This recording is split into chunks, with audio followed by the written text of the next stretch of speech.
pas raciste de la même manière à la fin du 19e siècle, en 1920 au lendemain de la Première Guerre mondiale ou en 1940. Et cette figure du tirailleur, en fait, elle a été construite autour de plusieurs axes, notamment la question d'une espèce de sauvagerie, cette image qui est très largement renvoyée à la fin du 19e siècle, pendant la conquête coloniale, pendant la Première Guerre mondiale, à la fois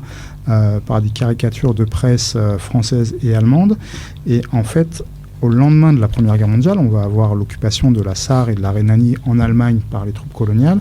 où va se poser une campagne de presse de la part de l'armée allemande et puis de la société allemande, connue sous le terme de la honte noire. À cette campagne de racisme exacerbé,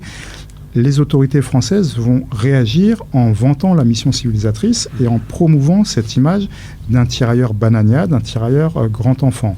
En 1940, au moment des combats qui ont lieu en mai-juin pendant la campagne de France, l'armée allemande, qui a toujours en tête cette campagne de la honte noire, va procéder à des massacres de masse, le plus connu étant celui de Chasselet. On estime qu'il y a eu entre 1500 et 3000 tirailleurs qui ont été exécutés sauvagement de la part de la Wehrmacht. Plus généralement, ce contexte extrême de la Seconde Guerre mondiale, à destination en particulier des troupes coloniales, c'est des choses qui vont aussi se répercuter pendant ce qui est une sortie de guerre, ce qui est tirailleur. On s'intéresse souvent aux entrées en guerre, moins aux sorties de guerre, et c'est intéressant aussi de penser comment se traduit cette violence extrême en décembre 1944.